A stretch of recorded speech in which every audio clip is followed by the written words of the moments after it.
And for those of you listening that you love wine, you love to drink wine, you love to entertain with wine, but you also love the idea of potentially, investing in wine as well. I have found that, one of my hobbies, which is learning more about wine, trying amazing wine, I'm able to do for free, because if I buy enough wine that over time becomes more valuable, I can sell a part of my allocation to cover the cost of the wine that I consume. And so for me, I don't necessarily have to make money. It's kind of fun breaking even.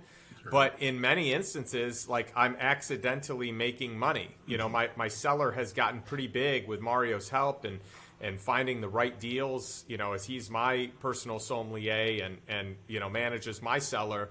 And so we're able to get these incredible deals. He tells me, what bottles I should pick up more of, or what, maybe is a vintage that didn't perform as well. And so now I have this ability to pursue one of my hobbies and one of my favorite ways to connect with people and just, really just dive deep into relationships with people I care about. And I get to do it in a way with wines that they likely have never experienced before, will never get to experience, would have no ability maybe in many of their cases to have access to this wine. And through investing in it, I'm able to break even or even profit through this process. So, thanks, Mario, for your help. You've got a bunch of tricks of the trade. And I think it'd be fun to share one or two of these that you think are game changers for people in the way that they drink wine and just deals that they can get. Yeah, kind of. I think the big one, it's funny, I do kind of this, I do a few different classes that I like to go to, is classes that I've seen really kind of resonate with people in general. And there's one I call just simple sommelier secrets, and it's just kind of things that I've picked up over the years that really make a very, very big difference in just one, buying wine, saving money, and two, once you get it, how to get more out of it. And I think, let's say the first one, it comes to buying wine, I would say the Wine Searcher app, and we can put a link to it, Justin. But the Wine Searcher app is so valuable if you use it correctly and you understand its limitations.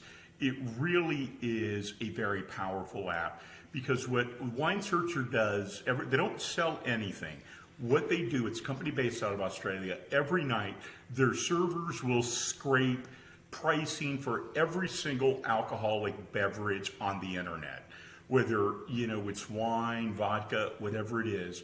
So every day, what you have is, if you plug in Chateau Montelena 2007, you will get a list of where you can buy that right now today, for how much, and that's very valuable, because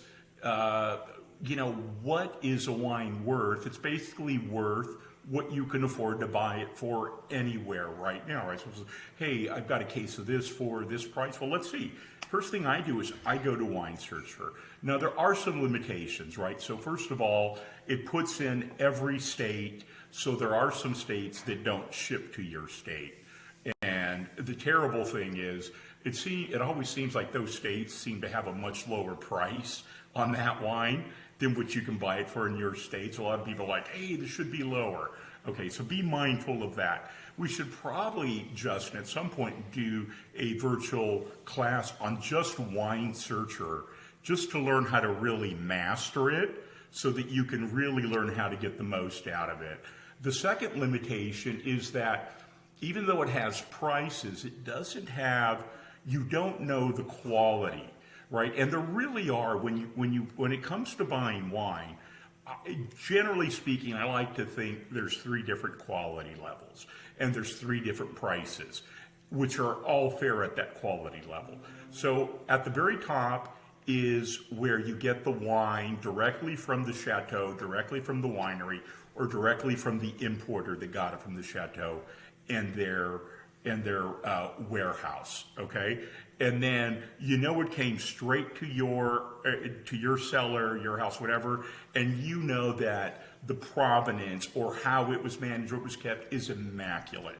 And I'll tell you, it makes a big difference. I encourage people to spend a little more money on wine, not necessarily look for the best price, but make sure that where you're getting it from is a reputable retailer, or more importantly, if you can get it directly from the winery, chateau, or whatever, you're even better off. And I think that deserves a premium, right? The second is where you feel it's a pretty good retailer, maybe, not quite directly from the chateau, the winery or whatever, or one of the top retailers, but you feel they're pretty solid. Their prices should be lower, but also keep in mind, maybe keeping it at cellar temperature wasn't constant throughout, but maybe it was in a minimal way that didn't exactly affect the wine, but there may have been some variation in how it was kept, but minimal. And then lastly is really tough, because I know a lot of people do this. They buy cellars and then they go online, and on Wine Searcher you see them, right? It's like wine collectors, blah, or whatever. And with these companies are people that are selling wines. They went to a cellar, they bid on the cellar, they bought it, and then now they're turning around and selling it to you. I think this is where you can kind of get burned, because I love it whenever you talk to somebody about wine. I know about this wine, blah, blah, blah. Oh, it was cellared perfectly. I'm like, sure, right? I mean, of course, everyone's going to say that. But all it takes is, a half an hour, in a room that's too hot or whatever, and all of a sudden that wine that may have been kept impeccably now is no longer the same wine. So it's important to make this distinction within Cellar Tracker. And that doesn't mean all the wines you get from these retailers that are buying cellars are bad. There's a lot of there are some of the more reputable than others, but this is the way I kind of like to break up the pricing. So as long as you understand that when you go to Cellar Tracker and you put in a wine, you need to ask yourself, what condition is the wine I'm getting that I'm trying to find out what the price is? Is it top, medium, or lower end? And then their prices, will be what you're kind of looking at.